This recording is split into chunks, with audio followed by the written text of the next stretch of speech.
So, welcome to the session and Miss Anshala Mansoori, I would like to ask you कि interview कैसा रहा था आपका first, उसके बाद आपने कैसे कैसे स्टेप बाय स्टेप्स अपने आप को इम्प्रूव किया यहाँ पे?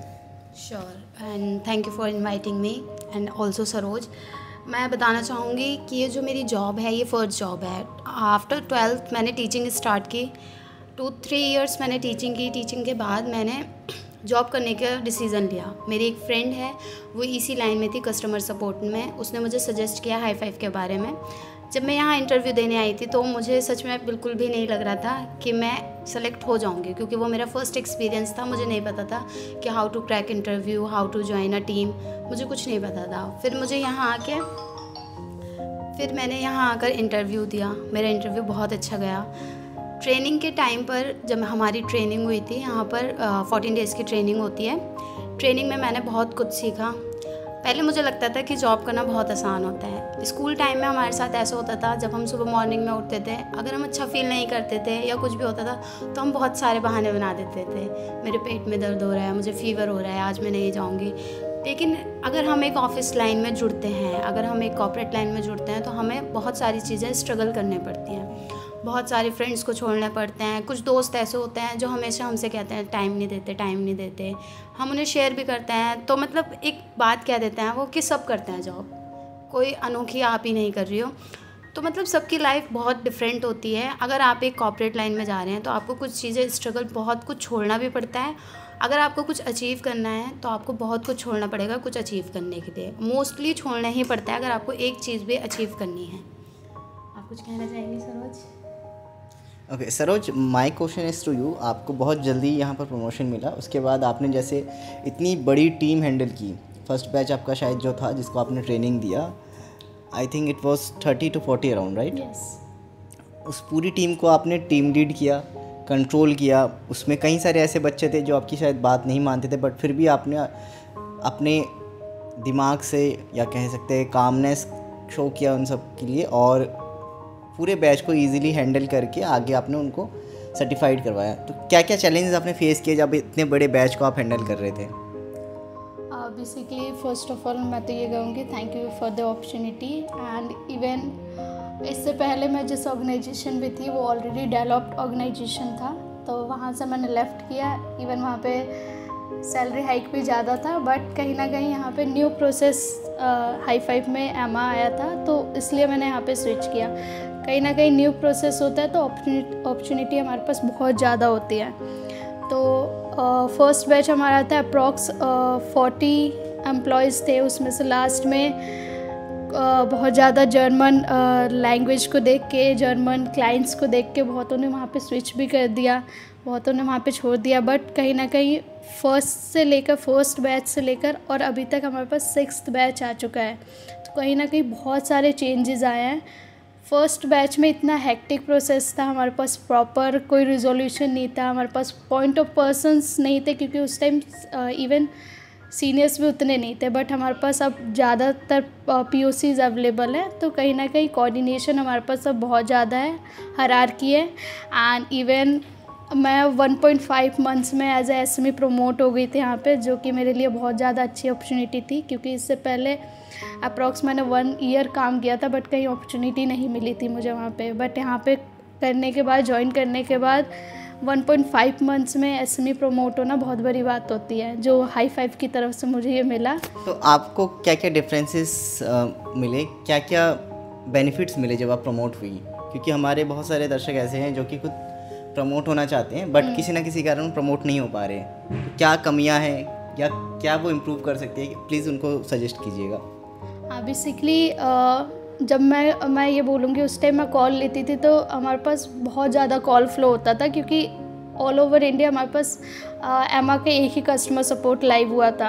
तो उस टाइम डेडिकेशन के साथ काम करना, क्योंकि मेरे साइड में जो एजेंट्स हैं वो बहुत ब्रेक्स भी लेते थे, वो कॉल्स भी अवॉइड करते थे, वो मतलब ज़्यादा बैक ऑफिस लगा के रखना। बट उस टाइम अगर आप जनरली अच्छे से काम करते हो तो प्रमोशन कहीं ना कहीं मिलता है। क्या क्या स्किल्स की रिक्वायरमेंट है प्रमोशन के लिए? आपको बेसिकली एक तो कॉल हैंडलिंग आना चाहिए बहुत अच्छे से, जिसमें आप कॉल को जल्दी रैप अप कर पाएँ, क्योंकि कहीं ना कहीं सेम कॉल मैं जो 2.5 मिनट्स में या 3 मिनट्स में ख़त्म करती हूँ, वहाँ पे सेम मेरे लेवल पे जो अनदर एम्प्लॉय कलीग है मेरा, वो 8 मिनट 9 मिनट तक वही कॉल ले जाता था। तो कहीं ना कहीं हमें short and we can say that short sentence formation आना चाहिए, जो हमें भी समझ आए, कस्टमर को भी डायरेक्टली पॉइंट टू पॉइंट बात कर सकें उसमें कस्टमर से। इसके अलावा क्या क्या स्किल सीखनी चाहिए? जैसे कि मैंने चेक किया कि आप अब एक्सेल में वर्क करती हो, पहले आप सिर्फ कॉल लिया करती थी। कॉल लेना बहुत ज़्यादा हेक्टिक हो जाता है बच्चों के लिए, क्योंकि लगातार 8 से 9 घंटे का सिर्फ कॉल्स लेना, वही रिपीटेडली मोनोटोनस वर्क कह सकते हो। सेम वर्क अगर करते रहते हो सेम वर्क, तो ऑब्वियसली आप भी बोर हो जाओगे और आपको भी लगेगा आप स्टेगनेंट हो एक जगह पे। बट जैसे आप प्रमोट हुए, आपको फ्रीडम मिली कि अब आप किसी चीज़ से बंधे हुए नहीं हो। आपको जब अगर ब्रेक चाहिए तो आप ले सकते हो, डेफिनेटली, ठीक है। कुछ चीज़ों में आपको परमिशन लेने की आवश्यकता नहीं है। छुट्टियों के लिए आप खुद मैनेज कर सकते हो अपनी छुट्टी। आपको पता है कि ये मेरा काम है, मैं इतने टाइम पे ये कंप्लीट कर लूँगी, अब मुझे इस दिन की छुट्टी लेनी है, इतने दिनों की छुट्टी लेनी है, सही। ये फ्रीडम आपको मिल जा रहा है। इसके अलावा आप अगर किसी और ऑर्गेनाइजेशन में ज्वाइन करना चाहते हो, उसमें भी आपको एक फ्रीडम है कि आप अपर लेवल पे, हाई लेवल पे आप वहाँ पर इजीली प्लेस्ड हो सकते हो, ना कि सेम लेवल पे जब आपने ज्वाइन किया था या कॉलिंग लाइन में ज्वाइन किया था। कॉलिंग से उठने के लिए क्या क्या बच्चों को करना है, आप वो एक बार समझा दीजिए प्लीज़। डेफिनेटली अगर आप उससे ज़्यादा ग्रोथ करना चाहते हैं, फर्स्ट ऑफ ऑल अभी जनरेशन में, अभी कस्टमर सपोर्ट में सबसे ज़्यादा बेस्ट जो है आपको एक्सेल आनी चाहिए। एक्सेल सबसे ज़्यादा रिक्वायरमेंट है। Even we can say typing speed आपकी अच्छी होनी चाहिए, कम्युनिकेशन स्किल आपका अच्छा होना चाहिए, इंग्लिश आपकी आना चाहिए। क्योंकि कहीं ना कहीं अब हमारे कस्टमर सपोर्ट बहुत सारे ऐसे हैं जहाँ पे कस्टमर भी हमें इंग्लिश में ही कनेक्ट करते हैं। हिंदी बहुत ज़्यादा जो कॉल फ्लो है हिंदी का डिक्रीज हमारे इंडिया में भी अब इंग्लिश में ही कम्युनिकेट किया जाता है रादर देन चूजिंग हिंदी, क्योंकि ये एक प्रोफेशनल लैंग्वेज है और इजी टू कम्युनिकेट है, इजी टू कम्युनिकेट है। इवन वो प्रोफेशनली मेंटेन करते हैं। इवन हम इंग्लिश में कम्युनिकेट करते हैं, हिंदी में कम्युनिकेट करना, हिंदी हमारा नेशनल लैंग्वेज है, आई एग्री, बट हिंदी में कम्युनिकेट करना कहीं ना कहीं हो सकता है, क्योंकि इंडिया में हर एक वी कैन से हर स्टेट लैंग्वेज चेंज होती है, तो कहीं ना कहीं सबकी हिंदी का जो बोलने का टोन होता है वो डिफरेंट होता है। तो कहीं ना कहीं मैं बहुत अच्छे से बोल रही हूँ, बट सामने वाले को वो थोड़ा अजीब सा लग सकता है। तो इसलिए मैं ये कहूँगी कि कुछ चीज़ें हैं हमारी, typing skill, communication skill, Excel, ये 3-4 चीज़ें हमारी बहुत ज़्यादा अच्छी होनी चाहिए। प्लस पोलाइटनेस, कामनेस होना चाहिए अगर किसी भी इन्वायरमेंट में हम काम कर रहे हैं तो। और ऐसा नहीं है कि मीन्स किसी के साथ काम करना है तो हमें फ्रेंडली नेचर रखना चाहिए, सबको सपोर्ट करना चाहिए। मीन्स जो मैंने सबसे ज़्यादा सीखा है वो सपोर्ट करना सीखा है और चीज़ें सीखना भी सीखा है। फॉर एग्जांपल मुझे वो आता है तो मैं साइड वाले को बताती हूँ डेफिनेटली। और मेरा स्टार्टिंग से अभी तक ये है कि मुझे नई चीज़ें सीखने का बहुत ज़्यादा अच्छा लगता है। मैं एजेंट से एसएमई बनी, एजेंट लेवल पे थी, तो मैं हमारी टीएल हिमांशी मैम, वो भी प्रमोट हुई है एजेंट से एज अ टीएल, तो उनसे मैं कुछ ना कुछ चीज़ें सीखती रहती थी। मैम ये कैसे होगा, ये कैसे होगा। मैं एसएमई बनी तो एसएमई के काम करती हूँ, बट कहीं ना कहीं मैं टीएल के काम सीखने की पूरी कोशिश करती हूँ। इवन बहुत सारी चीज़ें मैं सीखती भी हूँ, क्योंकि यहाँ पर हम टीम बॉन्डिंग बना के रखते हैं। इवन मुझे अपॉर्चुनिटी मिली भी एज अ ट्रेनर काम करने का बैच 4 में। अच्छा, अंशुला मंसूरी, जब से आप आए हो मैंने कुछ चीज़ें नोटिस की थी, कई बॉयज़ शायद आपको अप्रोच कर रहे थे, राइट?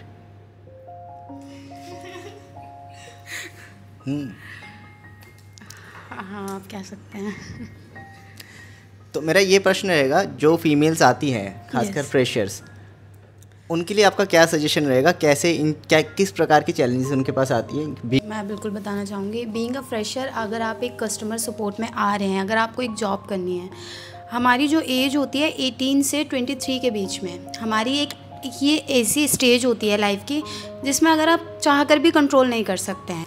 अगर आप एक रिलेशनशिप में आएंगे, अगर आप एक कस्टमर सपोर्ट में आए हैं, बहुत सारे ऐसे होते हैं। अगर आप एक मान लीजिए आप सुंदर भी हैं, अच्छे भी हैं, मैं अपनी बात नहीं कर रही हूँ यहाँ पर, और अगर आप एक टीम में आए हैं, आप फ्रेशर हैं, आपने इंटरव्यू दिया, आप आए, आप किसी को नहीं जानते, तो बहुत सारे लड़के, यहाँ तक कि मैं ये नहीं कह रही कि मैं किसी पे ब्लेम लगा रही हूँ या मैं किसी को इन्वॉल्व नहीं कर रही, जो आपको सिखाएगा शायद वो भी आपको किस नज़र से देख रहा है आपको नहीं पता।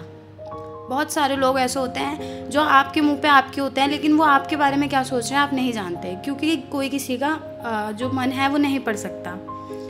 अगर आपने उसको एक्सेप्ट कर लिया तो क्या पता वो आपके साथ 2 दिन रहे, तीसरे दिन वो किसी और के साथ चला जाए। क्योंकि जब मैं यही कहना चाहूँगी कि पेरेंट्स, यहाँ तक कि मैं सिबलिंग्स के ऊपर भी नहीं कहूँगी कि आप बिलीव करो, क्योंकि पेरेंट्स के अलावा हमारा इस दुनिया में शायद ही कोई हो।